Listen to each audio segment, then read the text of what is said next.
Asshole. Okay. So, all right, let's go. Welcome to the show, you sexy. Please insert many things right here. Pandas, thank you for coming back. If you're new to the show, this is Panda Strong Podcast. We interview the strongest women in the world in strength sports, amateur to pro, but we like to focus on Canada, where I'm from. I know it's weird. I should be American. I'm still waiting. You guys can bring me over anytime. And I'll reside, give me that $1 million mansion, you guys. Donate to the show. I'll be there. Anyways, today we have on the show the incredible Taylor Woods. If you have not heard about her already, well, you need to get your head out of the sand because you're missing out. And then I don't really believe you are a true fan. Sorry, no, too bad. So sad. It's the truth. Take it. So she's a pro strong woman. She's lightweight. She doesn't look at me. Look at those arms. I'm kind of scared a little bit. I feel like she's really friendly, but if needed, she could be brought in at any point to any event as a bouncer, and she could handle business. Is there some truth to that? A little bit of denial? I don't know. She's too friendly though. I'm just kidding, you guys. For everyone listening who can't see the video and her beautiful smiling face, Taylor Woods is just super accomplished. She's an entrepreneur. Her competition win history goes from everything, like I said, strongman, the weightlifting, everything. She actually is a strength and skills development coach at On Ice Performance Center. I need to make a man's Canadian hockey with Performance Center, and Hammer Strength Performance, and is currently pursuing her Master's of Science in Sports and Fitness Psychology at, am I saying this right? Setanta College. Is it Spanish? It's Ireland, actually. Oh, okay. I don't know. I'm too basic. So she just recently won 2021 Nationals as a lightweight strong woman. Like I said, she doesn't look it. And we're going to talk about today how to use modern sport and conditioning to maximize workout efficiency and for explosive results. She's just been recently named an elite trainer, so we're honored to have her on the show. Welcome to the show. Thank you. I'm pleasure to be here. She's currently at an ice rink. She just finished. A little sweaty, but she's a trooper. She's here. Just for you, Kai. I have to show some of my muscle on the ice, like the strongman training helps make sure I'm a presence. There's some players on my team that are like in the 6 foot range, and I'm definitely not even close to that. So I got strong. Oh, you got to represent. You got those shoulder boulders though. There's certain athletes that have been on our show where I'm like, I'm going to take some creatine after this, I wasn't into the juice, but definitely am after seeing those shoulders, just feel inferior. I'm like, I finally can relate to a man. My insides are shriveling, at the shine of your glorious shoulders. So, are you getting kicked out? They're like, no, I just have an audience. They're like, we can hear you. We can hear her. So anyways, what got you into the sport of strongman? Strong woman. Strong. Okay. So I just like to train like anything. Just, you pick up some weight and you do your thing. You do some reps, you lift it heavy. And then the facility that I'm at, like a couple of them are really into strongman. It's like, you should do a competition. So I think it was like February before the pandemic. I just wanted to competition because there's like 6 or 7 of us going. So I'm like, okay. And like, I just love competing, just like that adrenaline rush right before is like, I couldn't, like, literally my heart was going to beat out of my chest. So, sort of tried training it through. I did like the log a few times. I love carrying a sandbag and everything. And my lifting and everything is somewhat towards like just traditional training with the lifts. And so I was like, okay, like online qualifiers coming. I guess I'll go for it. And I sort of just followed through, and I have like my gym to support me for that, and like the crew that I train with to support me for that, because there's times where it's like, no, I'm not going to do this, and I was like, okay, I'll do this, just because that U64 isn't easy to get to. Yeah, that's a lot of anorexia. I'm just kidding. Triggers everywhere. No, I couldn't do it. I mean, I'm just being real. I mean, I couldn't do it. It's just not physically possible for me. But yeah, that's we're gonna go into that though. That's what we're gonna. I got some questions on that subject. Yeah. But yeah, so that's how it went. And then you're just awesome sauce, really fast, just zoom. But I mean, obviously, you're kind of at expert level in terms of understanding like these sports sciences and how to gain explosive strength, which is what you need for strongman. So, and your years of athleticism obviously played in your favor, right? But tell us about what you focused on in your training and nutrition that you feel led you to win 2021 Strongman Nationals as a lightweight. Ooh. Spill the juice. I'm calling you out. Let us know, right? So actually, with hockey and strongman, so I'll say this first, hockey and strongman, they're very similar in the power output. So to dial it in, so I sort of relate, like, because I shoot a lot of pucks, right? So you could shoot, you can stick handle, you could do edge work, but shooting pucks is like carrying a sandbag or doing stones, right? You take the same amount of core strength, stability, and output to generate that, just a little bit different in weights. So in terms of energy system domain, it's pretty much similar. So it's very correlated that way. Then I get into a little bit more sports specific training. So of course, sports specific, I just said for hockey is like that stick handling and everything. But in terms of strongman, it's just the stuff that I'm not known with, right? So like the log, axle, circus dumbbell, that's going to be, I'm still working on that one. So there's that sport specific stuff. And then it's like, okay, what do I specifically need in terms of other regimes? So it's like either that stability, right? Shoulder stability is big for me. So I've always worked on overhead because I lack that. More assisted work, more explosive work. So pairing something explosive with something heavy, and then just trying to get faster, trying to move, not so much like faster than other people, but faster than what I can, because size definitely matters in terms of how much velocity you could create in terms of distance. So yeah, and it's like when I start even just like a cycle, it's like, hey, like what's this, like what's the time frame? What do I need? And what do I need in terms of like my body?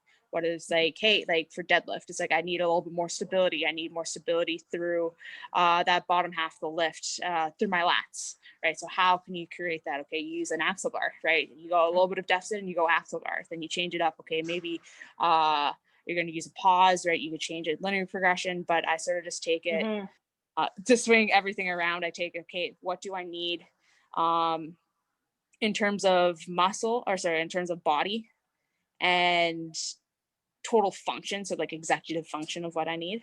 And create like a main block and then a supplement block throughout the week. Yeah.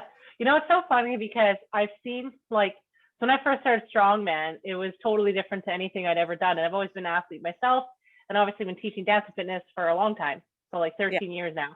So, I mean, and then coming from teaching gymnastics and yoga, I mean, I've got a lot of sciences, so I can figure things out pretty quick. So I was like, you know what? I don't know. You know, I'm new to this like heavy weightlifting stuff. So I bought every program that I could get my hands on, like on startedstrongman.com and stuff I would just like Google and, you know, stumble upon.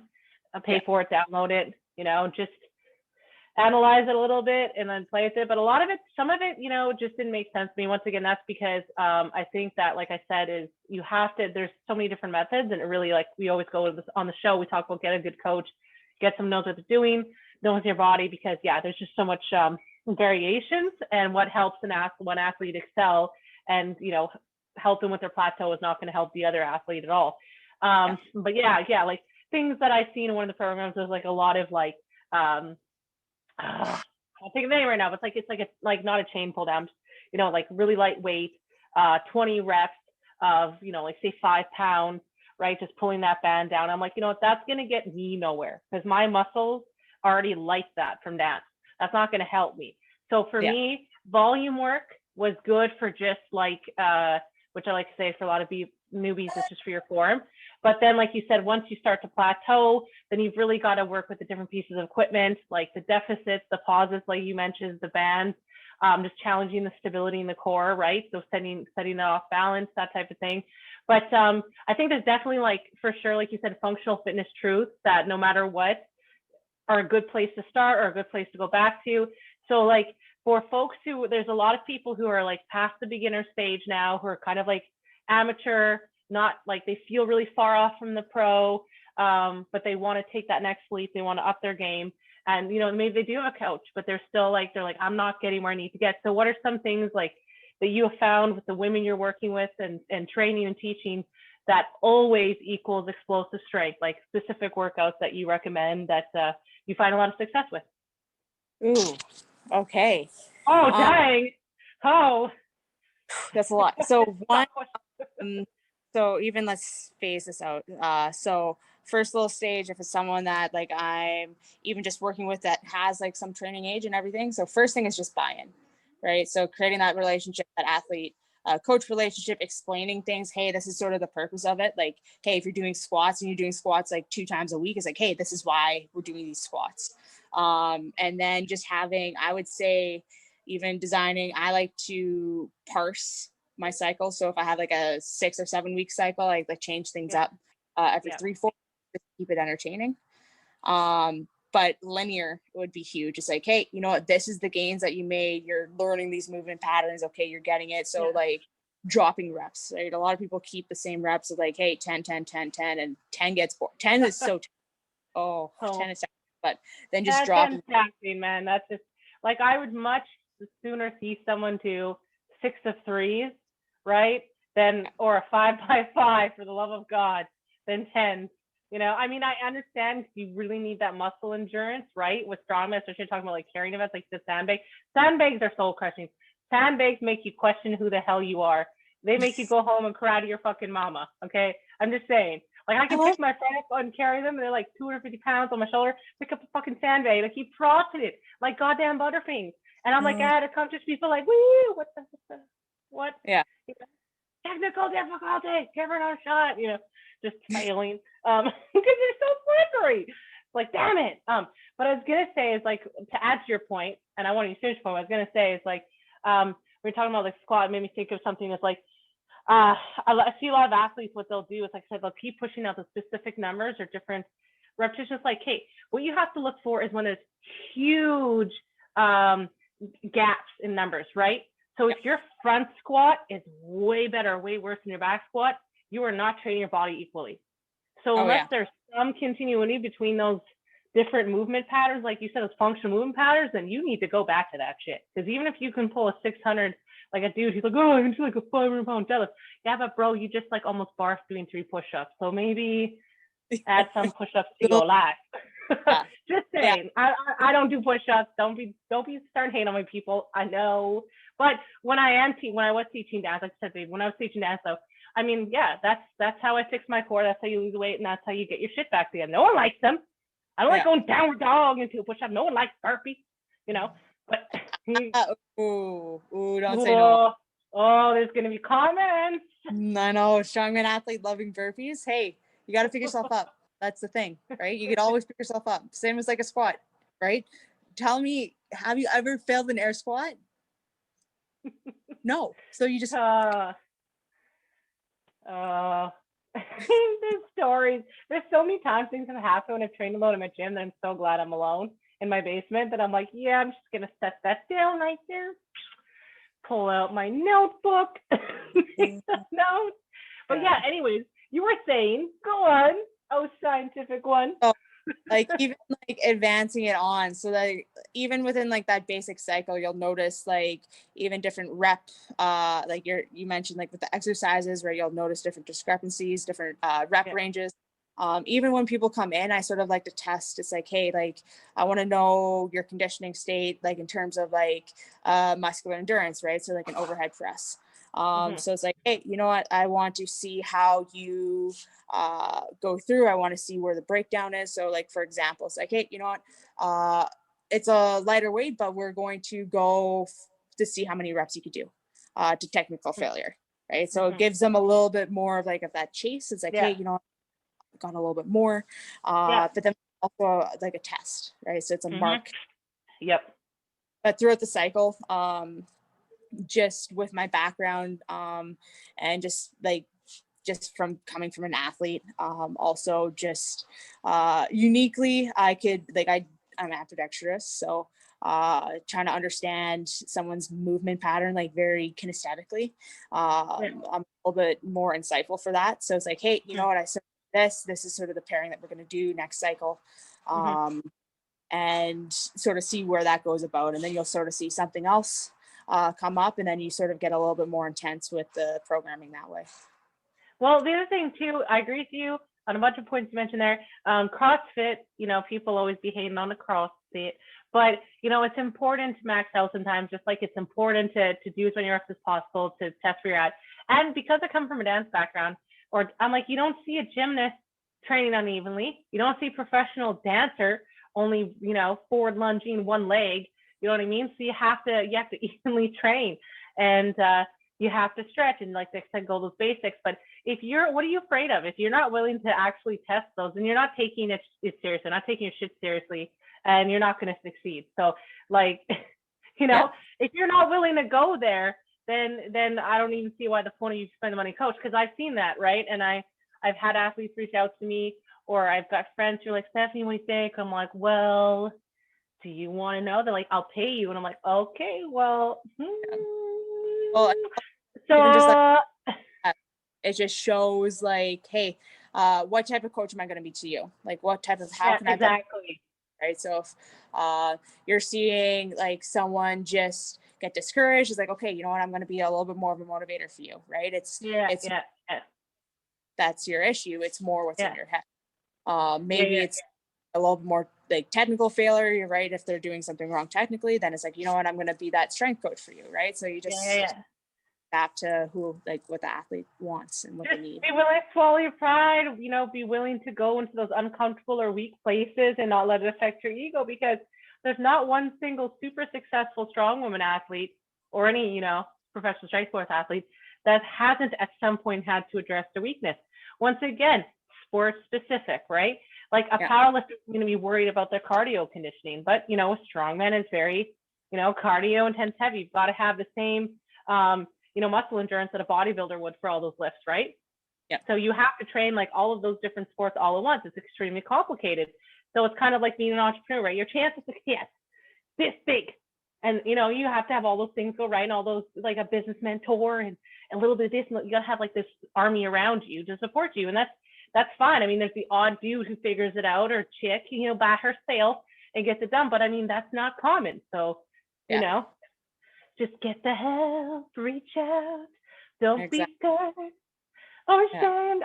Oh my gosh, like we need to make these songs into like songs on Spotify, and then y'all can play them like you when your athletes are feeling demotivated. Just play them that ridiculous song, and then they'll if they're mad, they won't be mad anymore. They'll be totally distracted at this point. But just put it like just soundbite and TikTok. Yeah, that's what I'm working on. I just did the first one today, and I'm like, this is so great. She's like, you're not going to post that. I'm like, oh, yes, I am. Don't worry, I'll delete your face. Like I said earlier on, you were recently named an elite trainer, and you're currently pursuing your Master's of Science in Sport and Fitness Psychology. You know, and at Ruth LLC, you work to advance the inclusion of female athletes and trainers. So can you tell us a little bit more about that? And the reason why I'm asking is because I don't want to get into it or pick sides. I know no one wants to get into it, but obviously, you know, Jessica Fison left the sport. You look like a man, shut down. And this is kind of the subject of like, what should a woman look like in the sport? What should women trainers look like? What's their place? You know, and so I'm curious, you know, how you are doing your work, and you know, why is it working? What's your thought? Okay, so do you want to know more about like Ruth, or do you want to know more about how I balance everything? Everything, girl. Let me have it. Okay, Okay. so Ruth, I'm the operations manager for. So it's a startup with some other Cornell graduates.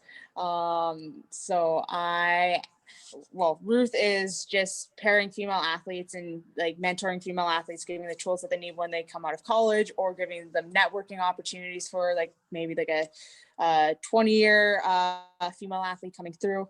And giving them the resources to excel in the workplace. So I know like coming out of university is like, it's literally like a huge ocean. It's like, okay, where are you supposed to go? Yeah. Yeah. And having sort of that branch, because female athletes have great quality, right? They're courageous, they're diligent, they like organize, right? And this is aspects that employers and companies want to see. So we want to sell that talent, like we want to show that talent and sell it to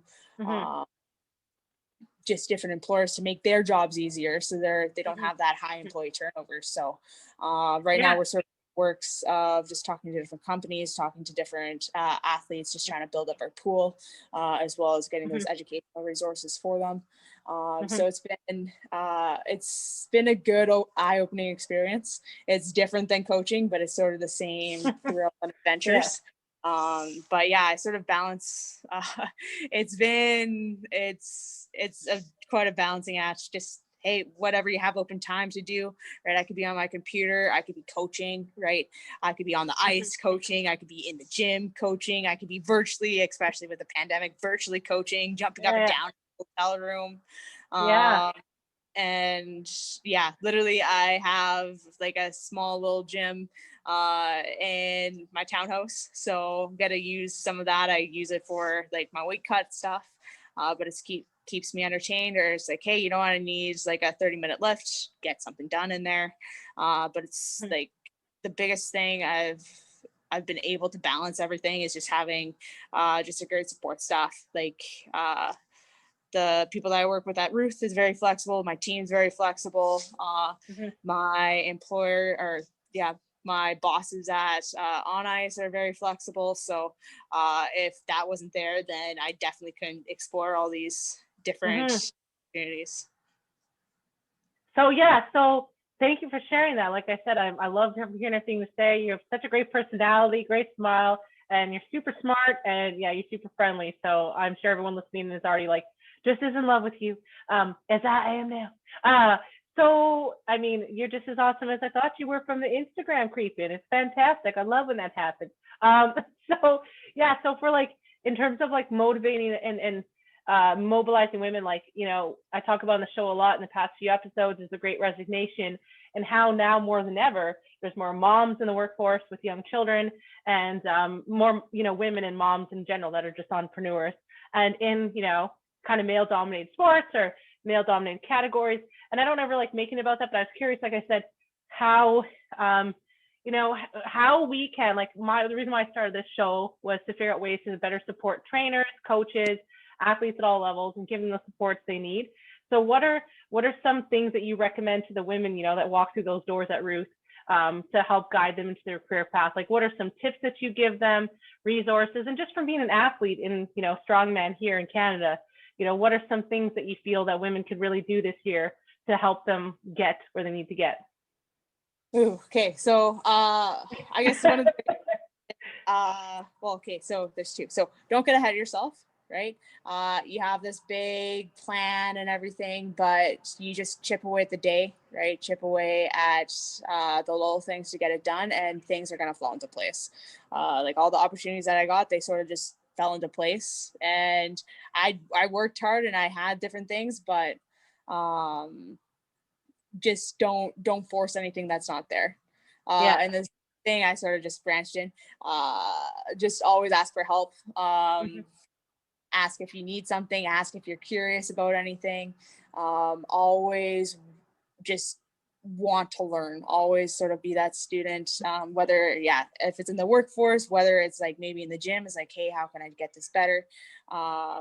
With hockey, like I call myself the student of the game, because I always like try to think about different systems and try to get myself better that way. But always be curious and always ask for questions, like always ask for help. Yeah, 100%.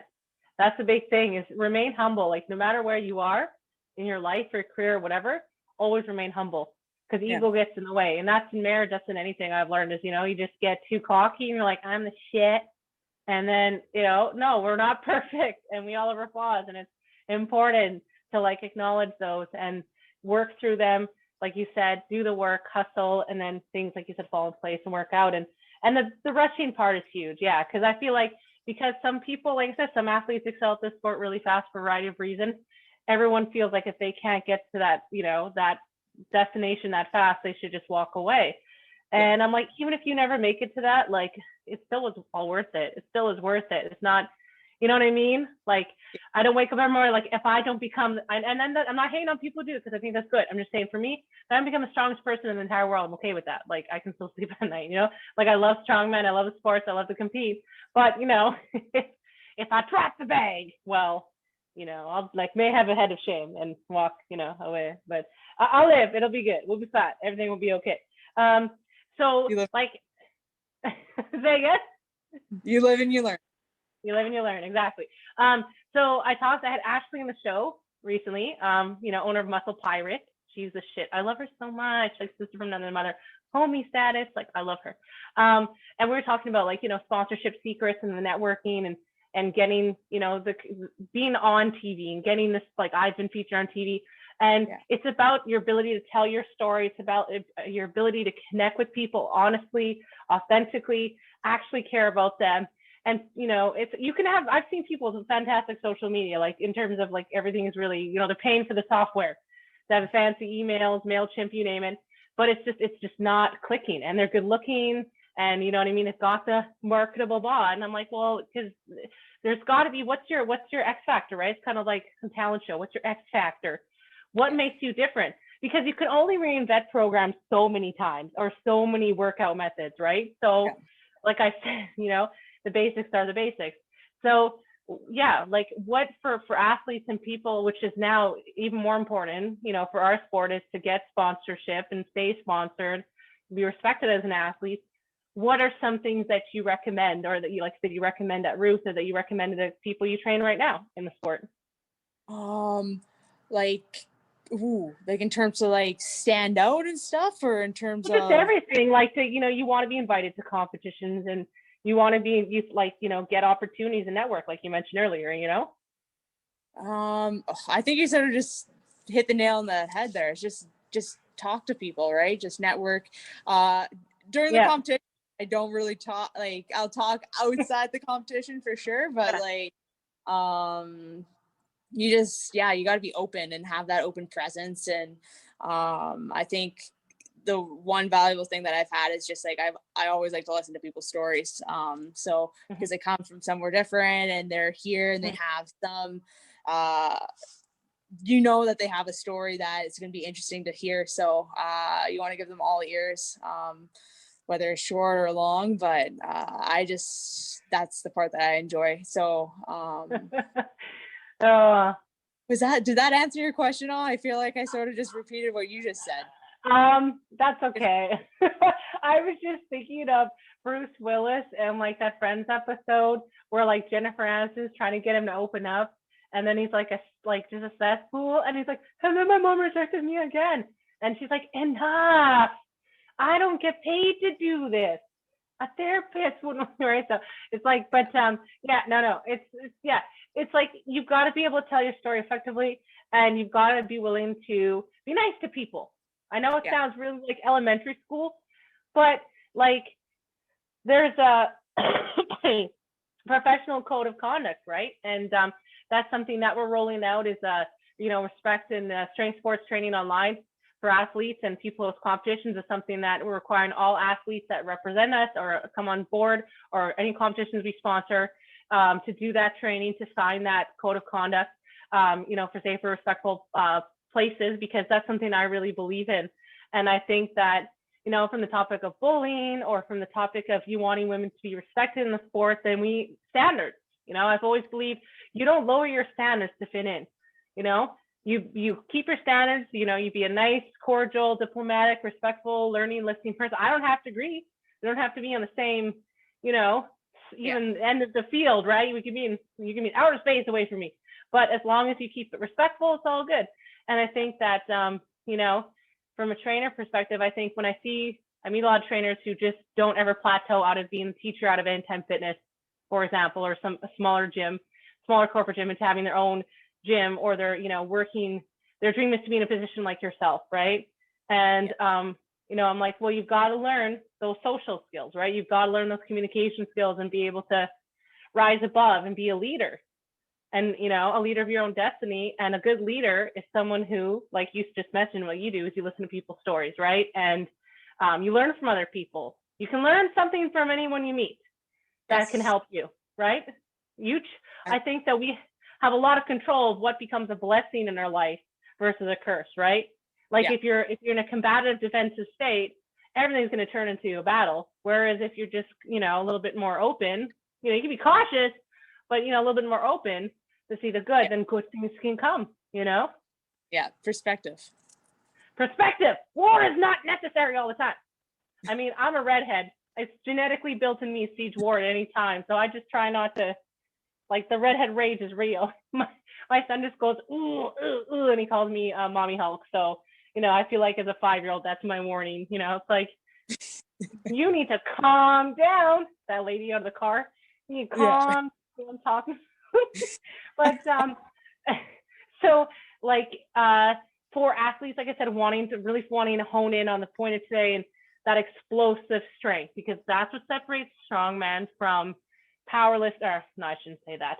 But I would say, like, when you've got to pick up, you got to pull a truck, or you've got to pick up a car, right? Or, a Coleman's wheel. Like, I don't know. I'm not saying that's harder than picking up a barbell, but it's definitely different on your CNS system. That's for damn sure.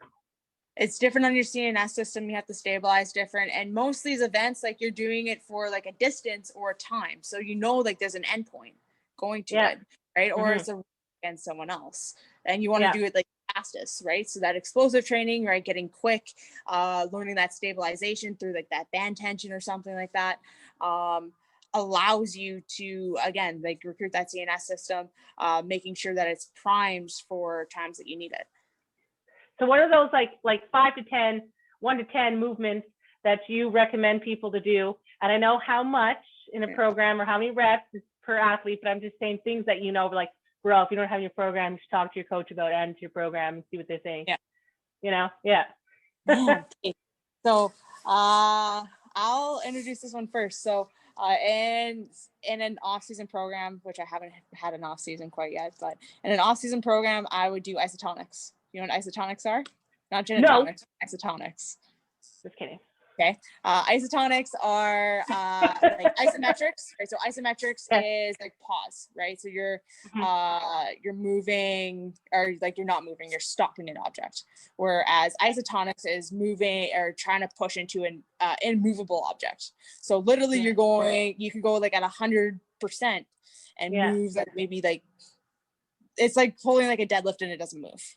But then you could sort of adjust it to different points, like, hey, below the knee because I suck there, or like mid shin. I like to do it with squats. I also do it with bench presses, right? So you push 5-10 seconds, depending on how you like the program, and then do some sort of explosive movement, getting into that post-activation potentiation, which is a word that's been thrown out. Girl. Yeah, been thrown out a lot. PAP. You're the first person to ever say that. It's great. Yeah. So pulling, like, just isotonics I like to do, just any like triphasic, right? Triphasic band cycle. Actually 2 years ago, I really loved the cycle that I did. I did like I called it a derivative triphasic. So I actually took the concentric and the isometric. I paired them up together with sort of like a weighted movement to try to get that a little bit more explosiveness through a weighted. So that's a little bit more complex, but I sort of like to mix things up that way. But Cal Dietz has really good stuff that Strongman can apply too. And I like to do a lot of unilateral stuff. Strongman does not do a lot of unilateral stuff, right? It's about carrying, can do it, but Yeah. you'll see in my program doing a split squat at least once a week, Yeah. some sort of variation. Just because you can't have enough stability, you hit different muscles that way through any unilateral work. I always think of jokes, but it's like when you were talking about like pause deadlifts and bench presses, like I was thinking of like somebody deadlifting and then someone just walking up and smacking them in the chest or like punching them lightly and just smacking them, and then they have to control their breathing and not let go of the breathing. So it's kind of like that. It's like every time your brain turns off, you have to pause or slow down. It's like way harder. Like I had a guy friend who always like, yeah, bitch, look at me playing, because planks, I didn't care if you're 400 pounds, if you're 9 pounds, I'd make you plank. Like I'd abuse you with planks in my warm-ups for dance. And then if the guy could plank for a long time, I'm like, oh yeah, what's in now? And then I've just put free weights on his back and just add little things, or I just like step in him, or I just be like tap his shoulder, try to push him over a little bit. It's like, ah. And I'm like, see? So anyways, yes, what you're saying, 1000%, that needs to happen. And that's what I'm trying to say. A lot of athletes like, well, I can like do the movement like from the beginning to end, like 50 times, like, you know. And I'm like, yes, but what happens if all of a sudden you had to stop in the middle of the movement and hold that weight above your head, and you don't know when you can put it down? What are you gonna do? What are you gonna do when you do? So it's really easy to just like, you know, drive off of adrenaline or CNS system to just push and push through. But is that really explosive power? Is that really like proper conditioning? I don't know. You know? Yeah. Hold on. Like even so, going back into that post-activation potentiation thing, thing. Well, it's been a theory. So if you like lift weight at a certain percentage, so like 80% or above, right? Because of the exertion and everything, you're still able to have like some sort of stress reflex that's faster, that you're not able to control, like you're not able to think about, right? So that's why people go like a heavy squat and then like some jumps, right? Because they're able to quicker, because their body's not fighting them to get tight to jump over something. Exactly. If you're not dealing with those things, those muscles are weak, they're supposed to be strong, and like something's tight, they're supposed to be loose, and vice versa, then there's a battle going on in your body, and you're not going to win over it unless you deal with it, right? And you're just fighting yourself, and it's like spinning your tires. 1 second, I hear my baby. I'm going to be right back, okay? He's not awake, but I just want to double check. It's a mom thing. So I'll be right back, okay? Okay, don't worry, I can edit it. I'll be 1 second. I'm not stopping video. Stop in my face, because seeing me run away is probably gonna be weird. But I'll be right back. Back.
I'm back. Nice. I'm out of space and out of breath. It's a lot of stairs. Hold on a second. No, I like really, I was like, so that is because I'm not feeling well. My bones are like, what are you doing? You're just walk. system. That's okay. You're seeing us. Oh, anyways, baby's good. Everyone's alive, sleeping, life is good. Seriously, this time I first started the show, I'd be recording and my kid would sneak down. I'm like, dude, just give me 5 more minutes. You're gonna make it weird, you know? And then he was like, Mom, you love me. And I was like, okay, maintain my personality. I am not a mother. I am not a mother. Deny. Anyways, yeah, so what were we talking about again? CNS system. All right, you pick up where we're left off. You were telling me something. I was listening. We just finished talking about PAP, the post activation potentiation. Right. All these words, potentiation. Are you trying to be a rapper? Like, what's going on with this potentiation? I wouldn't be too successful using that word. Elimination, reincarnation, levitation, activation. The grammar police, probably your Cornell teacher, Stephanie. That's not how you say the word. I'm like, yeah, but you know what I'd be saying. There's intentionally bad grammar on her store. Like, instead of saying you're not my dad, that didn't look cool. It just says you're not my dad. Because that's how I respond to any man tells me what to do. I'm like, you're not my dad. You're not my dad. Yeah, but I mean, coach, there's no you're not my dad. What? There's no space between that. Yeah. Check it out. Bad grammar all over a store. My English teacher rolling over, in her grave. God, I taught her nothing. And I sent her back like 4 times. I still suck with period and commas. Like, I still don't get it. I have to edit the shit out of my stuff. I'm one of those Grammarly users. Thank God. Correct. And then you see just like, oh, you have four that you make on this text. It's like, really? Nah. Yeah. Still understand. Thank God for right click, Woo! I have a disability, it's fine. But thank God I can blame it on that because, otherwise, So yeah. So yeah, I really wanted to like kind of close in the whole topic. We've talked about it a lot, with how you help athletes, and you obviously offer training. So for all the athletes that are in transition right now, because there's huge changes going on in all these sports, like in terms of where competitions are going to be, how they're held, the rules, just there's so much going on, and then you don't know if you're actually going to be able to get to there, and then there's just, just families, life has just gotten complicated. So what are some things that you recommend people can do or keep in their training, add or take away if they don't have a lot of time, or if they keep wanting to be training for strongman, explosive strength, but they don't have the time to do 3-hour programs, right? Like, yeah, realistic for people like that. Easy, just your minimums. Have like, if you have your basic, okay, let's just say squat, bench, deadlift, row could even work, right? Overhead press, right? So you have your strength, pair it up with like a lighter, I would say even 10 to 20% of the movement, right? And you're just working either on speed, right? So you can say, hey, I'm going to do reps for time, right? So you go through, if you're doing overhead or like upper body, you might want to do it banded, right? Or if it's lower body, right, you might want to just do jumps so you control the reps. But either speed for time, like a short duration, like as like a superset, or like an explosive jump.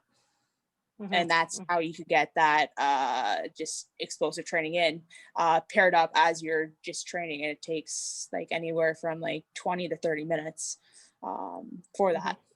Another recommendation is I like to sort of throw in like power. I call them power circuits, like a power primer at the start. So like it could be speed related. So like something SAQ for if I'm focusing on a little bit more hockey, but for a strongman, right? So I would do maybe like a dumbbell clean and press, right? Just with like the single arm. Paired up with maybe like a box jump, paired up with maybe like a snap down or something like that, or like assisted jumps. If you've never tried assisted jumps, they might be your new best exercise. Look it up on YouTube. But just anything that's different, right? Because Yeah. strongman, you're going to see something and it's going to be different, and you got to be smart and you got to learn how to move that weight. So you could easily apply that in a power circuit, and that could So take any 10 to 15 minutes. I'm curious about your thought on things like weighted vests, because, you know, when you're playing hockey, you've got a lot of gear on. If a soldier's training, they're wearing a lot of gear. So, you know, how I was able to kind of push past plateaus, like the first time I trained for strongman after I had my first son, not my newest baby, was I wore a weighted vest, and I would do that on specific workouts and movements, and that made a huge difference for me. Like I trained up from a 12-pound to 75-pound vest, and people just thought I looked pretty insane. And then I layered the other one onto the other one, and then I was just killing it. And then I was pulling the tires, flipping the tires, grabbed everything I could in the commercial gym with those things on, and it was fucking hard. Like, but also it's like, then when you're not wearing that, how much more efficient are you going to be, right? So in terms of explosive power. And I would give myself asthma attacks, like intentionally, because I'm asthmatic. So it's like exercise-induced asthma. So it's like the harder I work, my lungs are, what the fuck are you doing? So I still want to move. Yeah, I want to be skinny, okay? I want to move like skinny one. But yeah, so just like what you said, I would just run as fast as I can with that shit and go as heavy as I could, and then be like, kind of not fully, you know, but just almost take a little break and then go at it again. And then once I got really efficient on that, I'm like, hey, well, then I need to slow it down and add more weight. Okay, well, I'm good at that. Now I just need to pause. Like you said, grab a sandbag, sit against the wall, sit in a squat against the wall, and see how long you can hold a fucking sandbag for. And a low squat, as low as you can get, basically, without dropping it, you know? Zerkers, man. No one ever does Zerkers. I love Zerkers. They're the right kind of abuse you need in your life. Your hips will thank you. It's hip therapy. Biceps might hate you, but hips will love you. So another piece of training tips that I like to use is rest pause. You know what a rest pause set is? Yes, I'm your student today, okay? I didn't say nothing. I'm listening. Rest pause. So I call it rest pause because I'm not a cluster person, but so you do a prescribed amount of reps, you take 10 to 15 seconds off, or maybe it's 20 seconds, up to you, and then you do more reps, rest, more reps. I like to do it with progressing chin-ups, especially for females, because you know what, like as soon as you get one, you try to get more, and it's just hard, right? I find it's like, okay, get one, that's hard, get 4, that's even harder, right? And it's just progressing up. So rest pause is like, hey, you do one, you take a little bit of rest, you do another one, a little bit of rest, right? And then you build That's what I'm trying to say. Period. That's what I'm trying to say. Like a lot of people, I think from my years teaching in a gym, you know, teaching aerobics and shit back in the day, you know, when I was like, yeah, hey, how are you doing? Hey, wanna get together?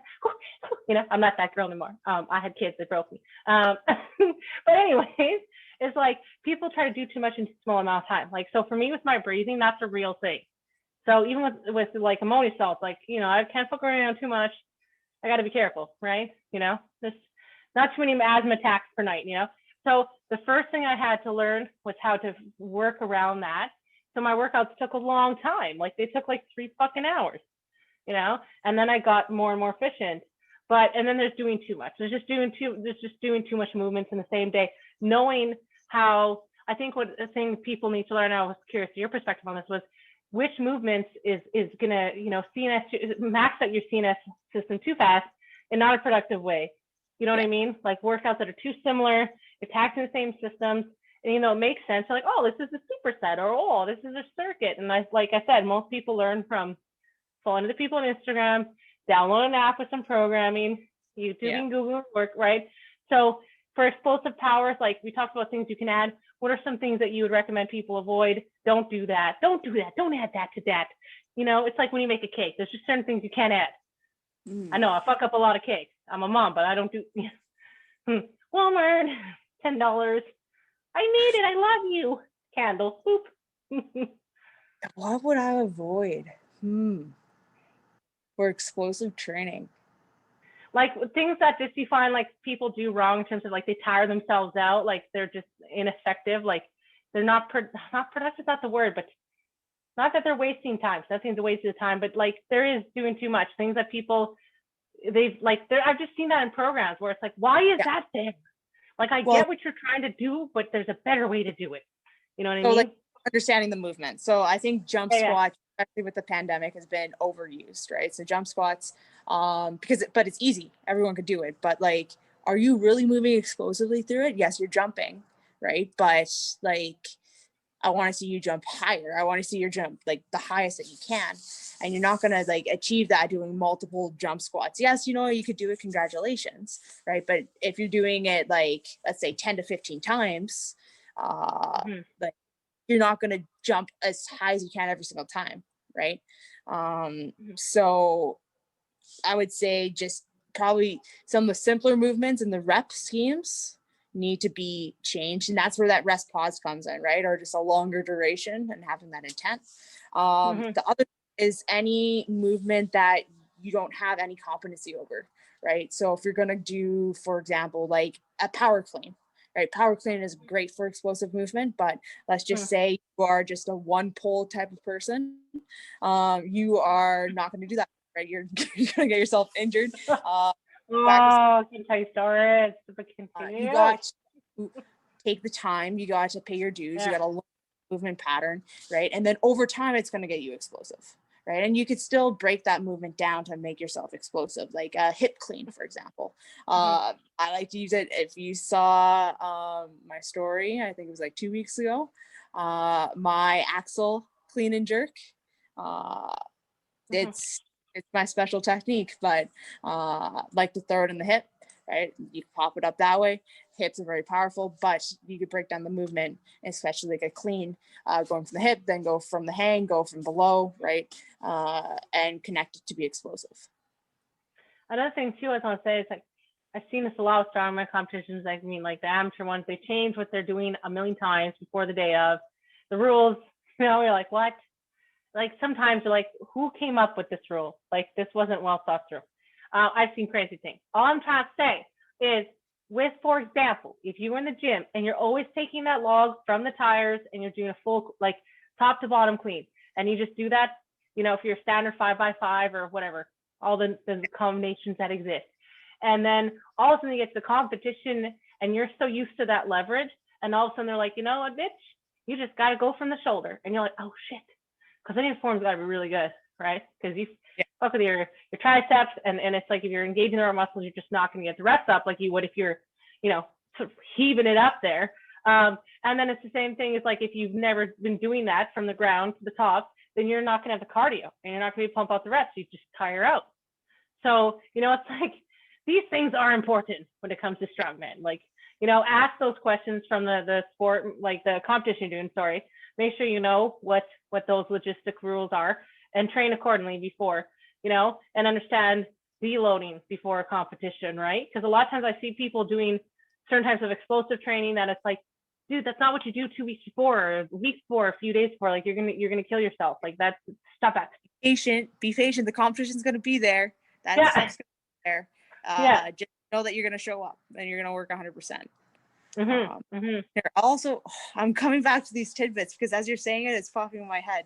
I think the thing that's underused in strongman is complexes. Like in terms of, I know you're seeing a few with the log, right? You can get, hey, you could go and get some presses in, but like, how about like a clean? You know, you press it twice, you go back down, you clean, you press it again, split jerk in there, right? So yes.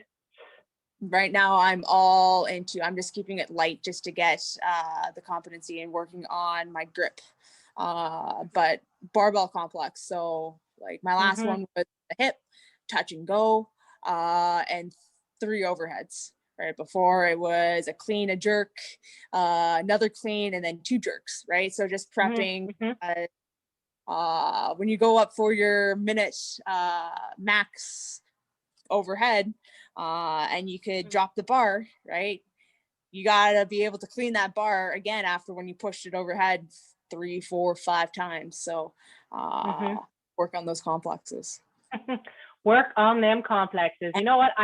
You're actually the first person that's brought that up on the show. And I think that's really important. And like I said, I don't see that often in the programs I've downloaded. And I get it because most of the time it's for an amateur and you don't want them to do too much crazy shit when they're new.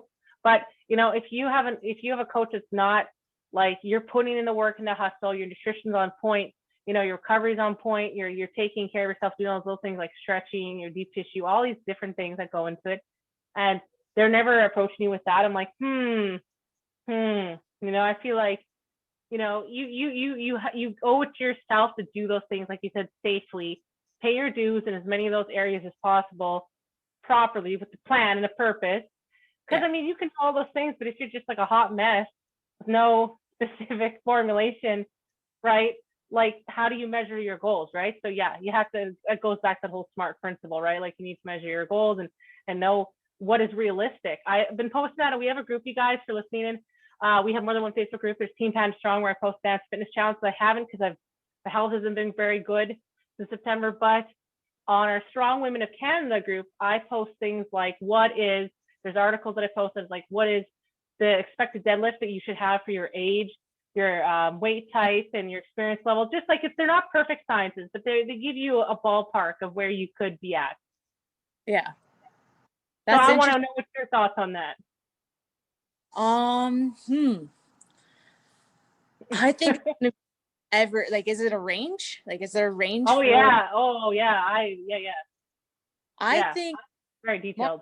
It could be very contradictory in some sort of sense of like how people say like, hey, like spine health, hey, like muscle deterioration, like what does that go as you age? What is what's the absolute strength of these? What's the growing trend curve? So those numbers are going to change. They're going to fluctuate. But yeah, no, that's interesting. Just having basic guidelines for that, especially whole, because I think you can, it could be very related to longevity. Well, there's a lot that goes into it, right? There's a lot of like, have you been an athlete your whole life and how that's affected your bone density, regardless even your weight, right? Like, if you've always just been athletic in certain types of athleticism. For me, like, I'm the body type that weightlifting and bodybuilding does not make me trim. I could anorexic myself. I have to do cardio. Like, if I don't do cardio, I just become hard, but I still am sick, so I have to do that. And I understand my fail. I ain't got no shame. I'm just saying, do what you gotta do, boo. So like, there is no one size fits all, but there is definitely, like, I think guidelines. Like, for me, training all the different things I've trained over the years, I can usually tell by, like you said, putting people through tests and looking at them. It's like, okay, well, I can tell, but doesn't mean that someone's impossible, that you can't see them become something that they never thought they could be in those categories. But it is good to be realistic about things. Because like I said, I'm not hating on it, but like, there are people who use in our sport, and I don't have an issue. I'm not calling anyone out. I'm not hating on it. I'm just saying that, like, if you're a natural athlete, you're not using that stuff, then it's going to be even different, right? So, like, they're guidelines. But it is good to know, because when I first started, and I got my deadlift from a 90-pound to 250-pound deadlift in just over a year, and I thought I was weak. I was like, people are like, that's really strong, you should probably powerlift. I'm like, no, what are you talking about? I'm way more than this. I thought you had to be a level weight. Like, I thought you weren't strong. I read somewhere that you have to be able to lift twice the weight before you should do it. That's literally what I thought. So I thought I was like super fucking weak. And then I crunched more numbers, and I was like, man, that was less than a year, and I was 6. I didn't even go to the gym. Like, sometimes I didn't go for like a couple weeks. And then I was like, that's really fucking strong. And so I was like, oh, okay. So anyways, it's like, it's important to have, to have somewhat of, because I feel like women are way too hard on themselves. I've had so many women train me, and they're like, never weightlifted. I have this friend who's like a lightweight, and she's so tiny. I think she's like 115 pounds. And she's like up there with like a 195 deadlift beside me. I'm like, what are you doing? Like, who are you? It's like her first session with me. It's like, I'm not that strong. I'm like, you need to start powerlifting, girl. Go get yourself that's huge. And like, I think people just like, even they just get intimidated. It's like, oh yeah, like there's these bigger plates and there's these like even bigger plates, right? And it's like throwing it on. Like there's a lot of people that can't even lift, like even just, I think the requirement is like for jobs is like 45 pounds. It's like that's a barbell. That's a Yeah, barbell. that's Right? so low. Yeah. Just putting things in perspective. It's like, hey, like you're lifting like 250, like you're lifting 250 pounds and you're saying, oh, I need to, like, hey, good, you have that drive, but 250 pounds is not something to ignore. So that's what, Well, like I felt kind of good. So I was pretty proud of that. I thought myself. So I was like, the bags that were required for like a job. yeah. See, this is why it's such a great coach. Like, I just love you. Like, you're so lovely. But no, I mean, I just wish I could talk to you for everything because you just do fantastic. But yeah, no, it's like I said, what you think is shit is someone else's inspiration, right? So, like, yeah, just compete because you want to compete because it's fun. Do it for the health. Do it smart. Reach out for help. Be humble. Get the help. Make friends. You know, it doesn't. Yeah, it doesn't. Everything doesn't have to be elitist or dog eats dog to be valuable in your life. You know, there's many great trainers who are the best in their city, but you know, have never been on TV or you know aren't a celebrity trainer, but they're making outstanding differences and impacts in their community. So, Yeah. you know, love yourself, know your worth, respect your worth, you know? You don't have to be embarrassed. That's like great 30 seconds of knowledge. You know, people should listen to that every single morning. They'd be pumped up for their Yeah, go you guys. Just have a morning show, live show of me drinking coffee and just talking shit and like saying to people, are you guys ready? Are you ready? Let's go. Who's your mama? Who's your daddy? You're not my dad. I'm not your dad. Remember the shirt, you know, but you're your own daddy, you know, make it happen. That's gonna be another TikTok sound. I'm just saying. But no, there's so much knowledge. You have been very specific, but I'm saying for a lot of people listening in, these are new terms to them. And I haven't honestly, with all the people on my show, no shit, I'm saying they haven't brought this up. So you are very, very knowledgeable. Yes, girl, I think I'm signing up too. I mean, shit, learn some stuff from you. You got to learn something every day, right? You got to live and learn, live or learn, live and learn. Live, laugh, pray, eat something. I don't know. There was a movie once. Something with Julia Roberts. I don't know. Looks like she was vacationing somewhere. I can't watch that. It's torture when you're a mom. I think on that movie, she vacationed everywhere. Yeah. I'm like, you asshole. I'm not old enough to watch this, you know? Not through my suffering years. I'm just kidding. But no, thank you for being on our show. And I'm so honored. You're so knowledgeable. I'm blown away by everything you've accomplished. You guys, like I said, follow her on IG, links on the screen. And she has, like I said, coaching programs and super friendly and accessible. So how do they get in touch with you if they want you to be their coach, their trainer? Yeah. Follow on Instagram, T-Woods Training. I do have to edit the website that I have on there. It's a little bit outdated, but I also have twoods.training@gmail.com if you want to email me there too. If you have any questions, yeah, just DM me too. I'll answer anything. And yeah, no, this was great to be on. I had a blast. I smiling the whole time, laughing. It was great. Yeah, no, just loved it. So oh, thank you. No, I'd be